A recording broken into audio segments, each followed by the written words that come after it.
So, Sean Bean is in this. For England, James?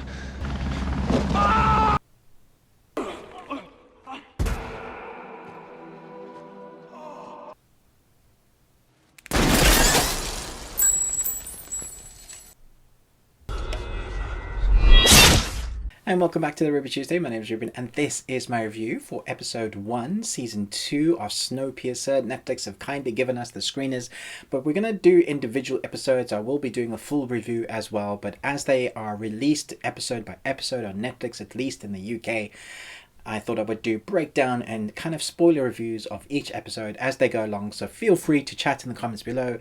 Give us a thumbs up on this video. Chat in the comments with where you think the storyline is going to go. What was your favorite bit for each episode? So we're talking episode 1 of season 2. Let's jump into it. So it's the 19th revolution. Mr. Wilford has taken control of the train. There are now 2 engines. Big Alice is the name of the new engine, and it has 40 cars. So the train has stopped dead. We have Mel on the outside. This is where we left in season 1.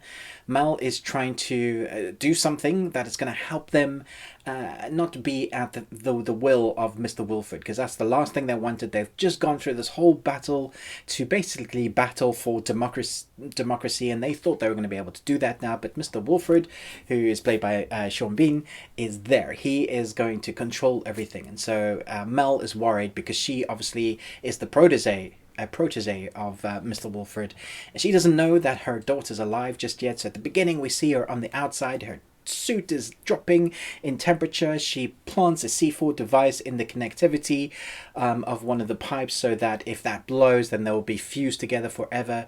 Doesn't just blow just yet. And then we have her axing away, and she takes a sample, and so that's like a massive opening. What I really liked about this episode, it doesn't slow really for the most part. It's really frenetic. There's a lot going on. There's a lot of moving pieces in this episode. We have Leighton, who is basically in charge now, and he's trying to run a democracy as well as deal with this newfound threat, as well as deal with all the expectations of everybody now that they think things might change and everybody is thrust together. They're supposedly no more classes, although it kind of looks like there is for Leighton, because his partner is pregnant, so she gets this like really fancy apartment because she's pregnant, and that's, you know, great, but it's going to look like there's favoritism and that there are still classes. We have the whole dynamic between Sean Bean, Mel, and her daughter, and seeing how they interact with each other, the interactions that we have between Alex and Mel, the daughter and mother, seeing them come together and trying to work out, that's obviously really strained. Mr. Wilford has been lying to Alex, has basically brought her up, he's been with her for a number of years, and so seeing how she's been shaped as an engineer was really hard for Mel, obviously. So we have all of that going on at the same time. And anytime Mr. Wilford wants, he can stop the train and basically make everybody else freeze to death. So that's how he holds the power, until obviously she blows that bit and then they're stuck together.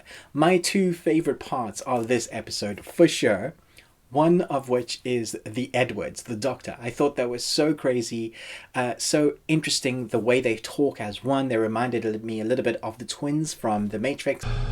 We are getting aggravated. Yes, we are. I love the crazy vibe you're getting, like crazy scientists from them, what they're able to do. They obviously are much higher in scientific furtherment, I guess. In this card, they were obviously the strongest minds, or some of the strongest minds, definitely out there, outside of the box thinking. They've had to come up with ways to help for frostbite, as we see, as Mel has had some frostbite on her shoulder, and also her breathing. She's got some of the lung, as they call it. But they were just a crazy couple of actors, and the way they were shown, I just thought that was a really great scene. It was quirky, it was weird, it was wacky, and I had a lot of fun watching it. My second favorite part in this episode has to do with Call Bob. Or Get Bob. And Bob is this guy that is able to stand in like the depths of the cold, freezing. You can allow the outside atmosphere to come in, and it doesn't seem to bother him. He reminds me of Nemesis.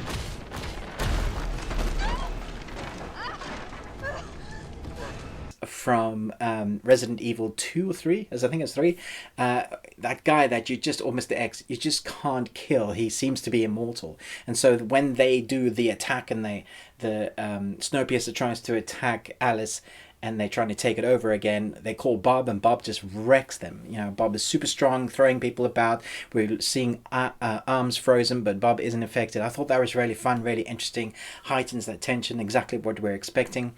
And if I was to choose a third part of what I really enjoyed about this, was the exterior shots. So it gives you a sense of what's still going on in the episode, in the world, and you see how the world is still frozen, but there still seem to be snow and things happening, and maybe the possibility of life. But the actual look of the train as well, I thought seeing the engine car when they're eating dinner, thought that was a nice contrast to seeing the other engine car between Snowpiercer, and the way it looks, I didn't feel like it looked digital. I thought it looked real, so the immersion is still there.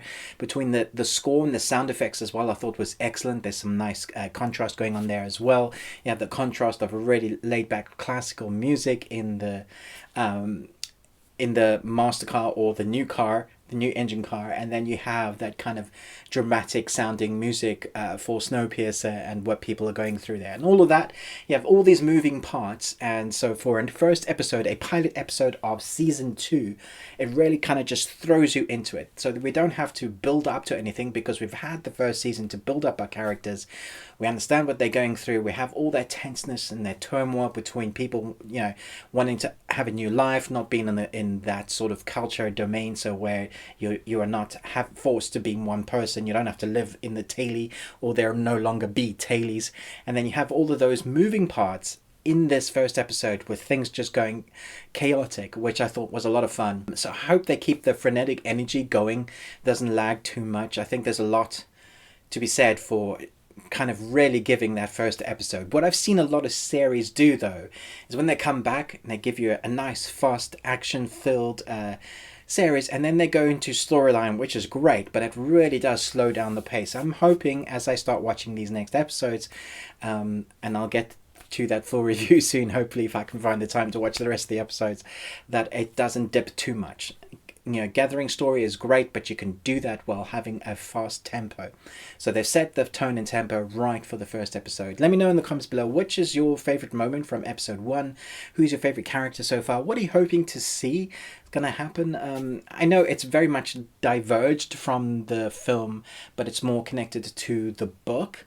I believe that's the way it's going. I know the original director and writer has very much kind of put his faith into this and likes what they've done with the series. So although he directed the film, he loved it, he also really likes the series, and I believe he's an executive producer. So it does have a feel of authenticity to the story. I know some people don't quite feel the series or don't quite like the movie. There's definitely a split of those who like the movie and those who like the series. I like both. I like what they've done. I like creativity. I like seeing new takes on things. So let me know in the comments below what you thought. Thanks so much for watching this, but most of all, until next time, remember, live long and Tuesday.